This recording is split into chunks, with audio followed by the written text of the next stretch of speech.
it was Christmas time, and us just invited Colleen to come out to Waukesha, to his family's home there, and have Christmas. And so they went to his brother's Tavern 400, where I signed books earlier, a few years ago. And so he thought, well, we have to come up with a name for Colleen, you know. So he thought of the name Mary Lou, Lester and Mary Lou. And so they played at the Club 400 as Lester and Mary Lou. And that was pretty cool. And they sat on the steps in the back of the room, the bar there, restaurant. And that was the very beginning of how that started.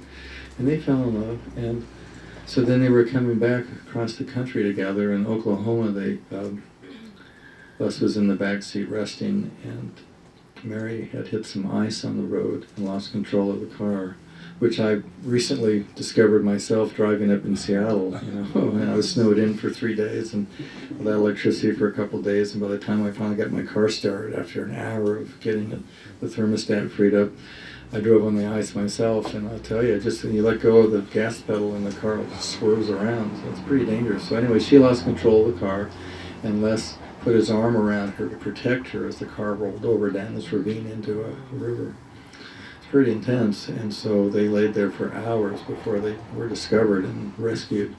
So Les smashed his right arm and broke a few ribs, and Mary was okay though, but they were pretty messed up, and so they took him to a hospital in Oklahoma. And a friend of mine from Claremont that I used to live near, his mother took care of him in the hospital. And so they came back to LA because the doctors there weren't willing to work on his arm and fix him up, so they found a doctor and a surgeon in Los Angeles who knew he was a famous guitar player, and they decided that they would save his arm, and they set it at an angle so it was close to his belly button so he could, you know, still shake hands and so forth and still play guitar. So they set his arm with a special thing inside and 7 screws. You could feel the 7 screws in his arm. And even through the years, he could feel, sometimes late at night, the pain of his arm. So that stayed with him for the rest of his life. But at least he could still play guitar. And so he started getting back to his recordings that he was doing.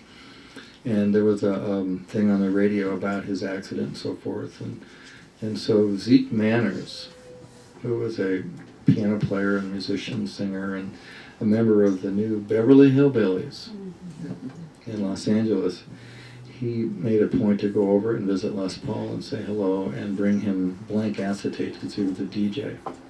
And so he would visit with Les regularly, and his wife and him, Bee and Zeke, they became best friends with Les Paul and Mary Ford. And so he continued his recordings, and there's a picture of Les with a big, almost like a top body cast, with his Epiphone guitar, and he's playing it like on a table, so he could still. So he finished all these amazing recordings for Capitol Records with the guitar, you know, on a table and his arm in a cast and so forth. And he finished these recordings, and then eventually, before the records were released, the new sound they call it with Capitol, they took some of the recordings out to one of those Hollywood parties where everybody was stoned out. No. Smoked out party is what Les told me. And so they played the new sound, you know, Lover and all these sped up guitars, and because Les was getting echo effects and all the different sounds with his sound on sound. And so everybody was like blown away. Oh my God, how did you do that? And so eventually Capitol released these 45s and so forth, EPs as well. And in the first book, you see in the first chapter, right there, the picture shows Les holding all kinds of guitars and for the new sound, the Les Paul. And he became a hit. But then it was time to do something more. And so they decided to come up with a full name for Mary Lou, and so they looked through the telephone book, I guess it was, and, oh, Ford, okay, Mary Ford. Les Paul and Mary Ford, that sounds good. So they were in Jackson Heights in New York, and they went ahead and they did a cover of a song called How High the Moon.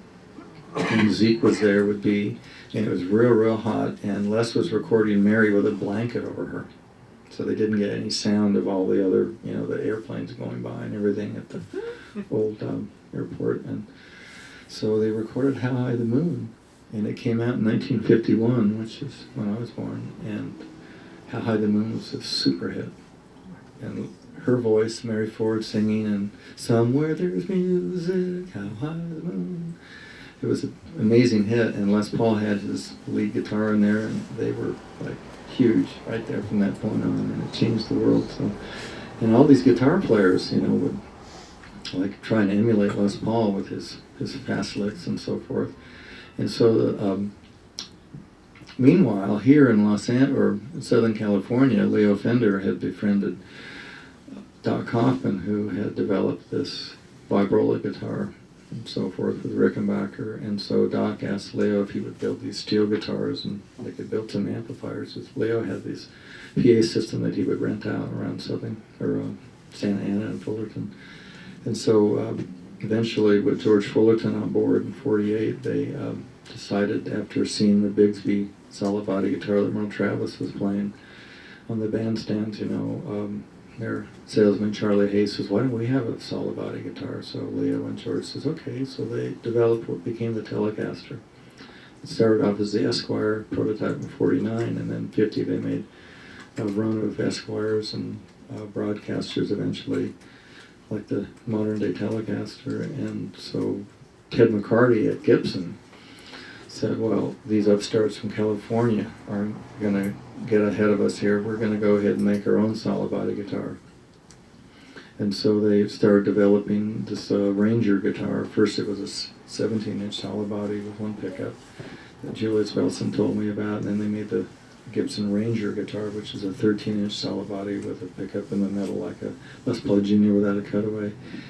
And then they decided to put maple top on it and experiment some more. And so their engineers at Gibson decided to work on all kinds of different variations, and they discovered that the maple top on a mahogany body had the nicest tone for resonance and for sustain and for brilliance and richness and warmth. And it had a sharp cutaway. They made a half a dozen of these prototypes. And so one day Tiny Timbrel said, "Well, why don't you get Les Paul to endorse your new solid body guitar? He's the #1 guitar player." And so Ted McCarty thought, sure. So he called Les Paul's manager, and he said, "Well, we're going up to the Ben Selvins hunting lodge in the Delaware Water Gap." And so Ted McCarty grabbed this prototype sharp cutaway guitar and went out there and met with Les's manager, and they drove in the pouring rain up into Delaware Water Gap and up Tots Gap up to Ben Selvin's hunting lodge. Now, I don't know if anybody knows who Ben Selvin is. The most prolific songwriter. He had an orchestra, but he wrote a song that you probably all heard called "Yes, We Have No Bananas."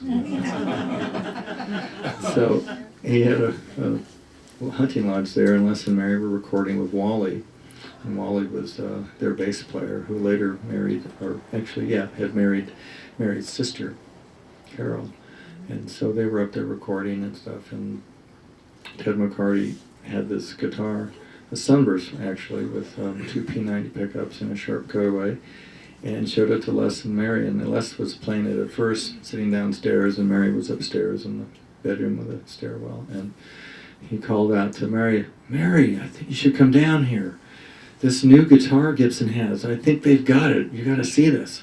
So she came rushing down the stairs, and she picked up the guitar and she started playing it, and she liked it a lot. And so they said, "Yes, let's do this." And so they stayed up all night long, and they came up with a contract which they wrote on a napkin. And they stayed up all night, and they put this whole deal together, and that was 5% deferred payments over 5-year periods. And so a marriage was made here between Gibson and Les Paul. And so then Ted took this prototype guitar back to Kalamazoo and gave them Les's suggestions. Les wanted the guitar to be gold because it looked regal in nature, and he wanted to use his tailpiece, a trapeze type tailpiece, and also round off that sharp cutaway.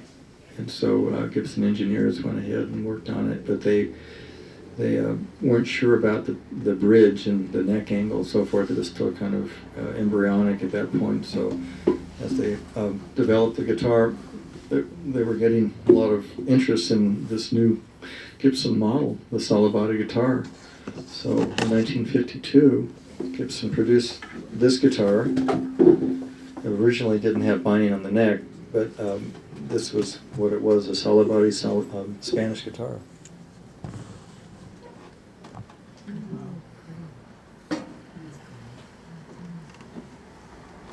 So they made a gold finish out of brass.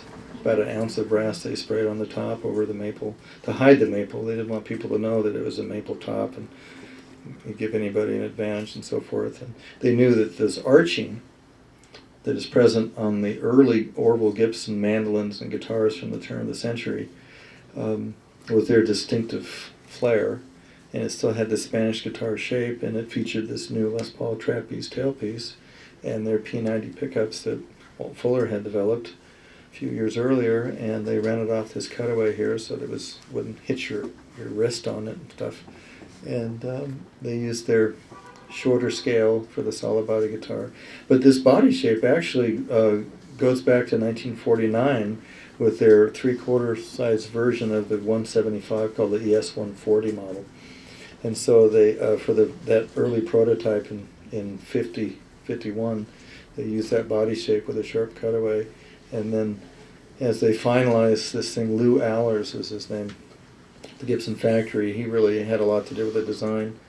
And so they had the maple arch top and the mahogany back from Honduras, one-piece mahogany with a two-piece maple top, and a mahogany neck with a rosewood fingerboard from Brazil, and the typical Gibson headstock with the angled heads back there. And so this was their standard model. And so when it hit like wildfire, and it was very popular. And of course, they were selling their records. So Les Paul showed me a chart that had their record sales and all the different records that they were selling and how many units they would sell and how many Gibson guitars were being sold.